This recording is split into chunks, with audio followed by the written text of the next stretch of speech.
মুসা আলাইহি ওয়াসাল্লাম একদিন আল্লাহ তাআলাকে জিজ্ঞেস করলেন যে, আল্লাহ তাআলা, আপনি যদি আমার জায়গায় থাকতেন তাহলে আপনি কি চাইতেন?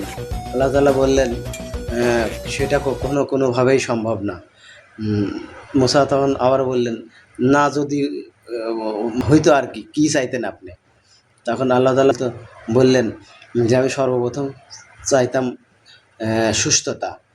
কারণ সুস্থতাই সবচাইতে বড় রহমত।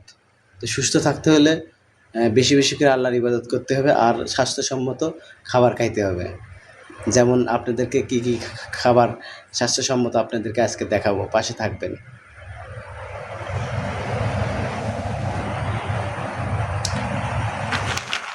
বাদাম, কিশমিশ, খেজুর, আবার কাঠবাদাম, খেজুর, আরও অনেক খাবার আছে,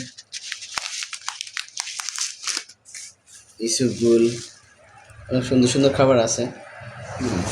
তারপরে আর কিছু আরও সুন্দর সুন্দর ফলের ভিতরে আছে, যেমন বেদেনা, আপেল, কমলা, পেয়ারা, স্বাস্থ্যসম্মত হলুদ শাক সবজি খাইলে আর আল্লাহ পাকের অশেষ রহমত থাকলে অবশ্যই আপনি সুস্থ থাকবেন। পাশে থাকবেন। ভিডিওটি ভালো লাগলে শেয়ার করে, কমেন্ট করে সহযোগিতা করবেন। আল্লাহ হাফেজ।